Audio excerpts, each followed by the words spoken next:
నమస్తే శ్రీ మాత్రే నమః శ్రీ గురుభ్యో నమః మే నెల 11వ తారీఖు 2025 ఆదివారం నాటి పంచాంగం ప్రకారము ఈ రోజు నుంచి కృత్తికా కార్తి ప్రవేశము. అయితే శ్రీ విశ్వావసు నామ సంవత్సరం ఉత్తరాయణం వసంత ఋతువు వైశాఖ మాసం శుక్లపక్షం నాటి సూర్యోదయ సమయము తెల్లవారుజామున 5:49 సూర్యాస్తమ సమయం సాయంత్రం 6:35 ఈ రోజు తేదీ చతుర్దశి రాత్రి 8:01 వరకు తదుపరి పౌర్ణమి తిథి ప్రవేశము. అయితే ఈ రోజు నక్షత్రము స్వాతి నక్షత్రం ఉదయం 6:11 వరకు తదుపరి ఈ రోజంతా స్వాతి నక్షత్రమే ఉంటుంది. అయితే వర్జము ఉదయం 9:33 నుంచి ఉదయం 11:21 వరకు, దుర్ముహూర్త సమయం సాయంత్రం 4:53 నుంచి సాయంత్రం 5:44 వరకు, రాహుకాలం సాయంత్రం 5 గంటల నుంచి సాయంత్రం 6:35 వరకు, యమగండ కాలం మధ్యాహ్నం 12:12 నుంచి మధ్యాహ్నం 1:48 వరకు, బ్రహ్మముహూర్త సమయం తెల్లవారుజామున 4:13 నుంచి తెల్లవారి 5:01 వరకు, అమృత గడియలు రాత్రి 8:27 నుంచి రాత్రి 10:11 వరకు.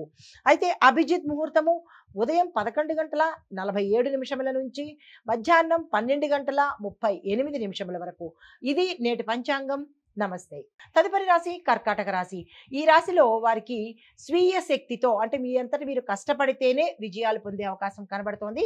ప్రయాణాలు లాభిస్తాయి, శుభవార్తలు వింటారు, శుభకార్యాలకు సంబంధించినటువంటి ధనము ఆకస్మికంగా వచ్చే అవకాశం కనబడుతోంది. కుటుంబ పరంగా చూసుకున్నట్టయితే కుటుంబంలో ఉన్న సమస్యలు తీరిపోయి ఆశాజనకంగా ఉండడము, మంచి శుభవార్తలు వినే అవకాశం కనబడుతోంది. ఉపాధిలో మెరుగుదల వస్తుంది. అంటే అన్ని రంగాల్లో ఉన్న వాళ్లకు ఈరోజు మీరు ఏ రంగంలో ఉన్నారో ఆ రంగంలో అభివృద్ధి శాతము 98గా కనబడుతోంది. ఆకస్మిక ఖర్చులు వచ్చినప్పటికీ దాన్ని మీరు అధిగమించేందుకు మంచి అవకాశాలు గోచరిస్తున్నాయి.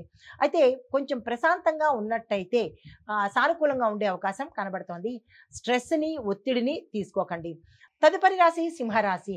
ఈ రాశిలో ఉండేవారికి ధన ప్రవాహము ఎక్కువగా కనబడుతోంది. అన్ని వైపుల నుంచి ధనము ఆకస్మికంగా వచ్చే అవకాశం కనబడుతోంది.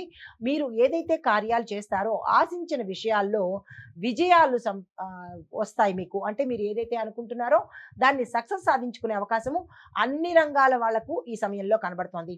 మీ యొక్క ఆదాయం పెరుగుతుంది, పేరు ప్రతిష్టలు పెరుగుతాయి, సంతాన మూలకంగా సంతోషకరమైన శుభవార్తలు వింటారు. సంతానం కావాల్సిన వాళ్ళకి శుభవార్తలు వింటారు.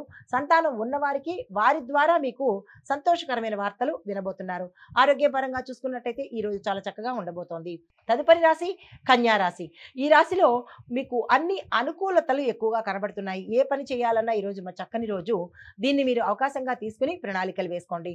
పరాక్రమం పెరుగుతుంది. పరాక్రమం అంటే మీరు ఏ పని చేసినా సక్సెస్ సాధించడానికి, దానికి సంబంధించిన డెసిషన్స్ తీసుకోవడానికి మీరు యాక్టివ్గా ఉండబోతారు ఈరోజు. దీన్ని వృధా చేసుకోకండి.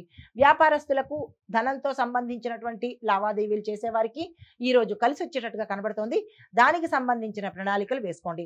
కుటుంబంలో ఒక శుభవార్త మిమ్మల్ని ఆశ్చర్యపరుస్తుంది. దానికి సంబంధించిన ప్రణాళికలు వేసుకోండి.